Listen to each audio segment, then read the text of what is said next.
When you're the son of the GOAT, yes, the GOAT, there are some unreal expectations. Just ask Bronny James or Lebron James Jr. He was born on October 6, 2004 in Akron, Ohio to 19-year-old LeBron James and Savannah Brinson, who married in 2013. Bronny grew up playing soccer and basketball, and his highlights were already going viral when he was 10 years old. He played for the Miami City Ballers along with Jet Howard, and for the Gulf Coast Blue Chips and North Coast Blue Chips, where he played with Mikey Williams. He also started playing in the Nike EYBL in 2019. So Bronny actually enrolled at the Crossroads, a private school in Santa Monica, California, but wasn't allowed to play varsity because he was in the 8th grade. So he then transferred to Sierra Canyon. Sierra Canyon is a private school in Los Angeles, California. When Bronny James transferred there, the program was fresh off of back-to-back state titles. Zaire Wade, the son of Dwayne Wade, was also on the team,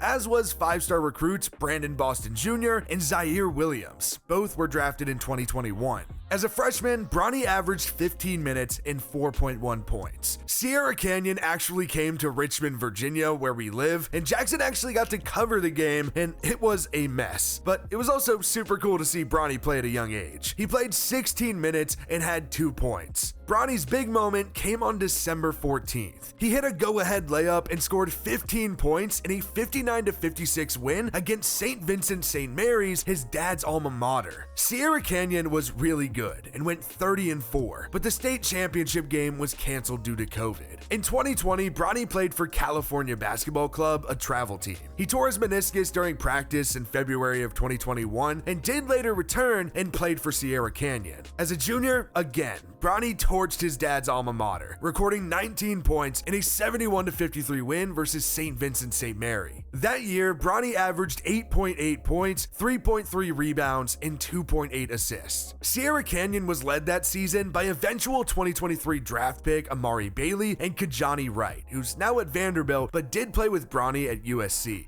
Bronny James was finally a leader at Sierra Canyon as a senior, and he actually played with his little brother Bryce James, who's currently a 3-star recruit. Sierra Canyon went 23-11 as Bronny had 14.2 points, 5.5 rebounds, and 2.4 assists per game. He played in the McDonald's All-American game and was on the United States team for the Nike Hoop Summit. Bronny James legitimately started receiving scholarship offers when he was about 10 years old. It's absurd. In 2016, he reportedly had offers from Duke and Kentucky. Bronny was a rated 5-star recruit by the 24/7 Sports Composite and listed as the number 22 in the class and the number 5 combo guard behind some notable guys like DJ Wagner, draft picks Stephon Castle and Jaron McCain, and Caleb Foster. Bronny ultimately decided between Ohio State, Oregon, and USC, where he ended up committing to play for Andy Enfield. The Trojans also recruited Isaiah Collier, the number 1 recruit in the 2023 class, who was taken in the first round of the draft, 29th overall by the Jazz. Unfortunately, Bronny's freshman season didn't go to plan. On July 24th, he suffered cardiac arrest due to a heart defect during a practice session. However, he didn't miss the entire season. Less than 5 months later, he had his college debut against Long Beach State. He had 4 points in the game. He then played a season-high 30 minutes versus number 12 Arizona and had 11 points, 5 rebounds, and 6 assists. In total, Bronny played in 25 games, starting in 6, averaging 19.3 minutes, 4.8 points, 2.8 rebounds, and 2.1 assists. It was actually pretty surprising when Bronny James declared for the 2024 NBA draft and opted not to transfer. He was medically cleared for the NBA in May and was reportedly invited to work out for at least 10 teams, but it sounds like he only worked out for 2, the Lakers and the Suns. It got so bad that his agent Rich Paul was calling teams and telling them not to draft Bronny or else he'd play in Australia. Obviously, that wasn't a threat that was directed at the Lakers. Paul said before the draft that he wasn't trying to get Bronny to a specific team. Sure. As expected, the Lakers drafted Bronny in the 2nd round at 55, making him and LeBron James the first active father-son duo in NBA history. Jeffrey Jordan and Marcus Jordan, the kids of Michael Jordan, never played in the NBA or were drafted. So, +1 for LeBron James in the GOAT debate. LeBron has had a legendary career. He played at St. Vincent St. Mary and was drafted number 1 at the 2003 NBA draft to Cleveland. Of course, as we all know, he then went on to win 2 NBA championships with the Heat after forming the Big Three alongside Dwayne Wade and Chris Bosh. Then he went back to Cleveland and won a championship in 2016. He signed with the Lakers in 2018 and ended up winning his 4th title during the COVID bubble. LeBron was the Finals MVP all 4 times. He's made the Finals 10 times and 8 straight times from 2011 to 2018. King James has earned the nickname. He's won MVP 4 times, been an All-Star for 20 straight seasons now, and been All-NBA every season since 2005. He's also had the All-Defensive Team 6 times, won Rookie of the Year, won 2 gold medals, and is the NBA all-time scoring leader. LeBron legit is unreal, and he's going to still be going strong at 39 years old. Last season, he averaged 35.3 minutes, 25.7 points, 8.3 assists, and 7.3 rebounds. We may never see another LeBron. And now, to further cement his legacy, he'll play with his firstborn son on the Lakers. LeBron James is still the leader on the Lakers, but he has some good players around him. Anthony Davis is the other big recognizable name. He's also a former number 1 pick back in 2012 to the Hornets. AD is a 9-time All-Star, 5-time All-NBA selection, and 5-time All-Defensive Team selection.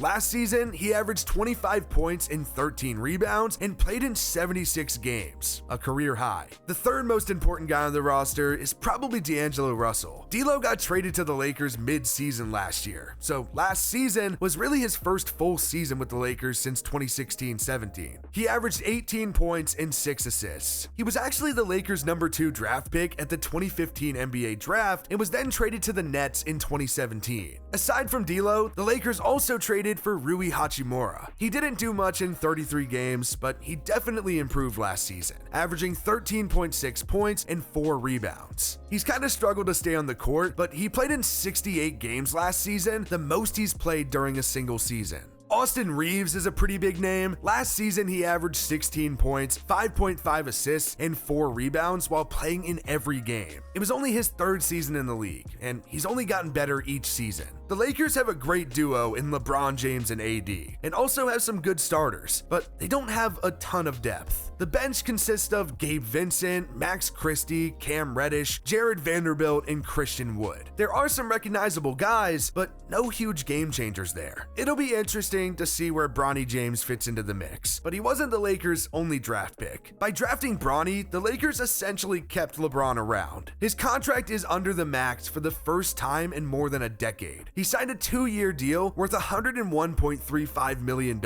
If he plays out the contract, it'll be 23 total seasons for him, the most in NBA history, passing Vince Carter, who played in 22. The Lakers also had the 17th pick at the 2024 NBA draft and potentially landed a steal, Dalton Knecht. He had quite the college journey. He was only 5'8" as a sophomore in high school, and then he shot up and currently sits at 6'6". He went to Northeastern, a community college in Sterling, Colorado. He played 2 seasons there and then transferred to Northern Colorado. His first season, he had 8.9 points and 3.6 rebounds on 24.1 minutes per game. Then he broke out in the 2022-23 season. He started every game, played in 35.3 minutes per game, and had 20.2 points and 7.2 rebounds. He was just great, and he decided to use his COVID season and hopped in the transfer portal. He was considered a 4-star recruit and the number 2 power forward behind Tyler Burton, who went from Richmond, down the street from me, to Villanova. Knecht transferred to Tennessee to play for Rick Barnes, and the Vols were good. Tennessee finished number 5 in the country, 27-9 overall, and made it to the Elite 8. And Knecht was a huge reason why. He was SEC Player of the Year and a consensus first-team All-American. He averaged 30.6 minutes with 21.7 points and 3.9 rebounds. He turned himself into a first-round pick over a single season, and now he's a Laker. Granted, Bronny James certainly stole the show. It was an exciting draft for the Lakers. Tickets will sell, but the question now becomes, will the Lakers actually be good?